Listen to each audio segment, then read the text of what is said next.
Huwag ka nang lumuha, nandirito na kami. Ayusin natin ang problema. Kayang-kaya mo, kayang-kaya mo, kayang-kaya mo yan.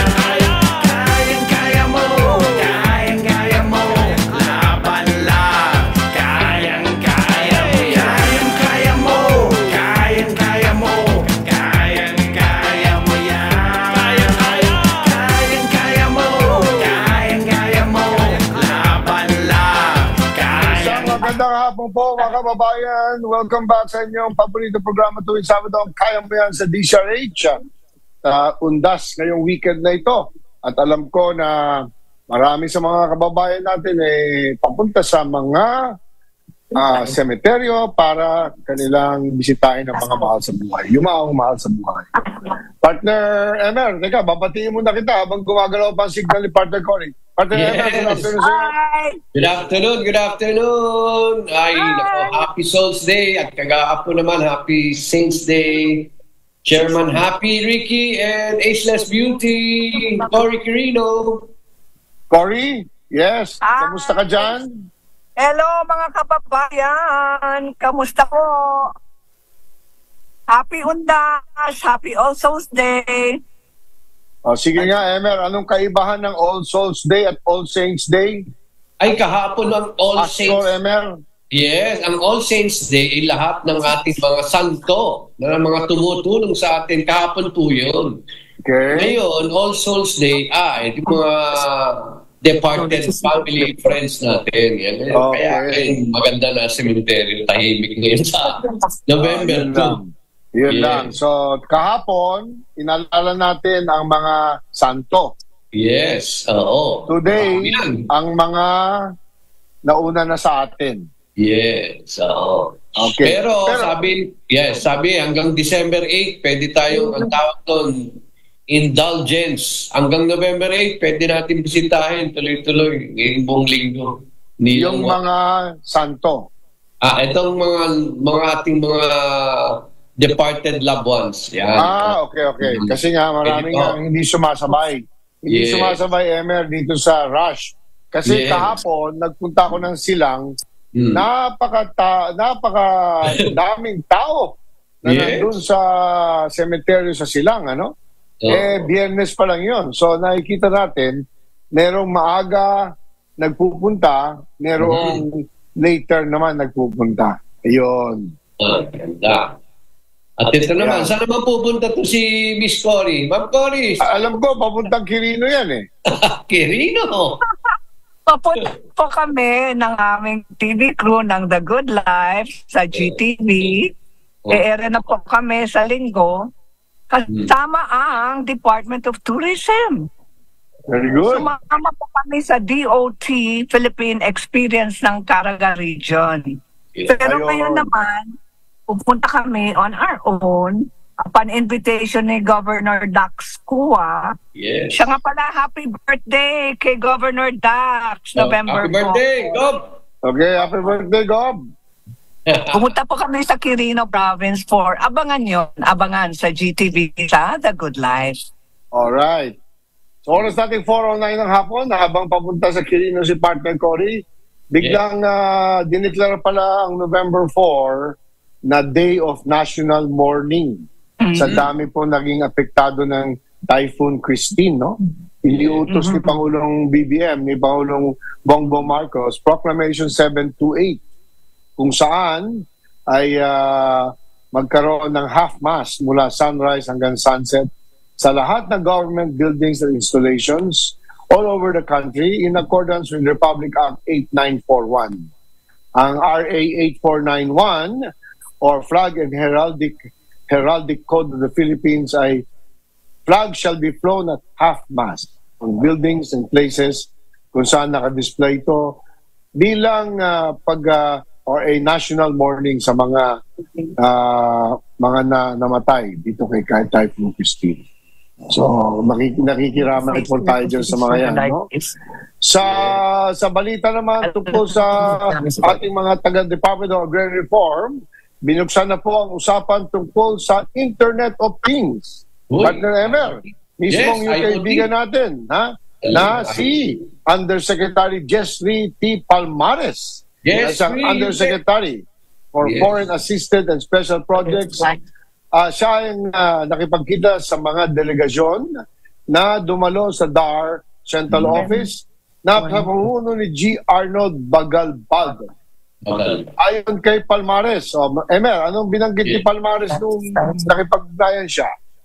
Sa posibleng pakikipagtulungan ito, mas matututo ang DAR sa pag-update ng aming digitalization system, data gathering, accessibility, at mas mahusay na internet connection, sabi ni Yusek Palmares. Okay, kasi sinasabi niya dito na ang paghahati-hati ng mga titulo ng lupa na isinulo ng DAR sa pagbibigay ng support ng serbisyo sa mga agrarian farm beneficiaries. Ito ay, sinabi niya, no? Meron taong hindi bababa sa 8,110 ang organization sa bansa. Na mahigit kumulang 2,700 ARCs or agrarian farm communities. Partnership yan, partner, no? Sa DAR, sa pinakabagong mga gawain. Ito pala yan, Emer, no? Yeah. Inobasyon at teknolohiya sa pamamagitan ng paggamit ng IT applications. Ito pala yun. Ha? May dinagdag pa siya, Emer. At mas mahusay na paglilinaw at modernisasyon sa kanilang mga sakahan at pinagkaloob sa DAR. Ayun. Siyempre, pinakita na yan at humarap din sila kay Secretary Conrad Estrella III.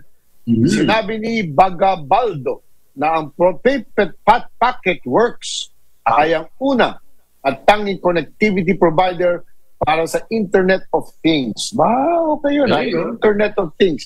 Sa Pilipinas at bumisita sila sa DAR bilang bahagi ng kanilang IoTCon 2024, nakatakdang nangyari na pala itong nakalipas na mga araw. Ano yung theme, Emel? Sa temang Connected Ecosystem in Building the IoT Ready Philippines. Yun. Ang layunin ng IoTCon 2024 na pagsamasamahin ang mga profesional sa industriya, ng pamahalaan at pandaigdigang stakeholder ng IoT upang pasiglahin ang pakikipagtulungan at tuklasin ang mga konektadong teknolohiya. Ayun.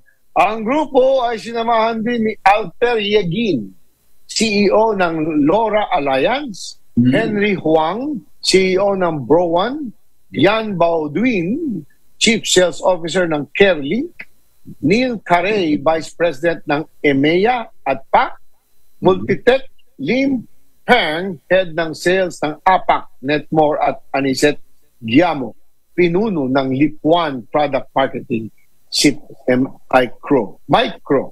So tingnan natin yan, Emer, kung ano yung mga update dyan sa Internet of Things. Yes. Mo, pati DAR, high-tech na rin. High-tech. Thank you, gentlemen. Thank you of IoT. 4:40 na hapon, bago tayo mag-break, may paalala ata ang PAGCOR, Emer. Ang Agri, yes. Ang Bingo for a Cause. Pinag-itings ng Philippine Amusement and Gaming Corporation o PAGCOR ang programa nitong Bingo for a Cause upang makalikom ng mas malaking pondo ang mga grupo at pamahalaang lokal na balak magsagawa ng fundraising activities. Ayon kay PAGCOR Bingo Department Assistant Vice President Maria Teresa Ocampo, inaaprubahan kamakailan na ahensya ang ilang bagong pakete para sa community bingo program nito. Tama sa Pasko to. Sa ilalim ng bagong programa, maaaring kumita ang isang organisasyon na hanggang 50% ng gross ticket sales na kanilang bingo events na may tulot ng PAGCOR. Maaaring magbenta ng ticket mula 100, 200, 300, hanggang 1,000 ang mga magpapalaro. Depende sa package sa kanilang pipiliin. Ayon pa kay Ocampo, ang Bingo for a Cause ay magandang pagkakataon para sa komunidad at samahan na maglibang ng naayon sa batas habang nag-aambag sa makabuluhang mga gawain. Para sa karagdagang impormasyon tungkol sa Community Bingo Program, tumawag lamang kay Josie Donna sa 0917-843-0970 o kay Louie Cabanyero sa 0927-320-6211. Tandaan nyo, Bingo for a Cause ng PAGCOR. 4:19 ng hapon, 4:16 na hapon. Magbabalik po ang KMS DZRH at abangan nyo ang Happy, Healthy, Papuntang Quirino at iba pa. Malapit na. Bye-bye.